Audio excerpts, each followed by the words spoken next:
एक बार महात्मा बुद्ध एक गांव में अपने शिष्यों सहित घने पेड़ की छांव के नीचे बैठ थे।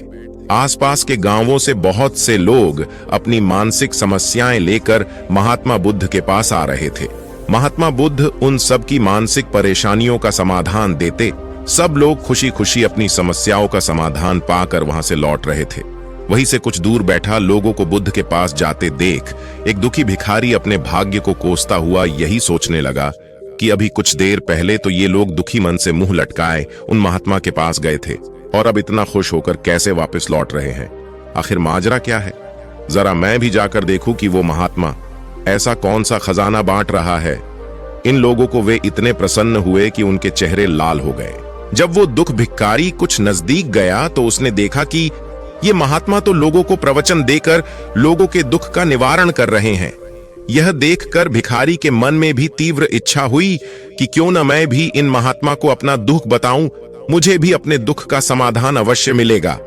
बस फिर क्या था, समाधान पाने की लालसा लिए भिखारी महात्मा बुद्ध के सामने पहुंचा और हाथ जोड़कर प्रणाम करते हुए बोला, हे महात्मा बुद्ध, मैं भी लोगों की मदद करना चाहता हूं। मुझे लोगों की मदद करने की बहुत इच्छा है, लेकिन मैं कैसे मदद कर सकता हूं? मैं बहुत गरीब हूं। मेरे पास न तो पैसे हैं और न ही कोई ऐसी चीज जिससे मैं किसी की मदद कर सकूं। मैं कोशिश करने पर भी किसी की मदद नहीं कर सकता। मुझे भगवान ने इतना गरीब क्यों बनाया है? महात्मा मुझ पर कुछ कृपा करो। इतना बोलते हुए भिखारी रोने लगा। महात्मा बुद्ध बोले, आप बहुत अज्ञानी हो, क्योंकि आप अभी तक इस भ्रम में जी रहे हो कि तुम्हारे पास कुछ नहीं, जबकि दूसरों को कुछ देने के लिए तुम्हारे पास बहुत कुछ है। तुम बिना धन और वस्तु के भी दूसरों की मदद कर सकते हो। तुम्हारे पास जुबान है जिससे तुम मीठे शब्द बोलकर किसी के दुखी चेहरे पर मुस्कान ला सकते हो। इन्हीं शब्दों की ताकत से तुम किसी के भी टूटते हौसलों को फिर से मजबूत कर सकते हो। इन शब्दों की शक्ति से आप किसी के भी मन में सकारात्मक विचारधारा के बीज बो सकते हैं और उसे गलत रास्ते पर जाने से रोक सकते हैं। तुम दोनों हाथों से किसी भी कमजोर या लाचार व्यक्ति की सहायता कर सकते हो। अपने दोनों आंखों से किसी अंधे को रास्ता दिखा सकते हो। तुम किसी के लिए दुआ कर सकते हो।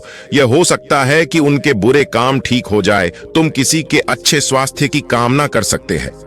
लेकिन अज्ञानतावश तुम अब तक इस बात को समझ नहीं पाए और इस भ्रम में अब तक जीते रहे कि तुम्हारे पास मदद करने के लिए कुछ नहीं है। किसी की मदद करने के लिए धन और वस्तु का होना अनिवार्य नहीं है।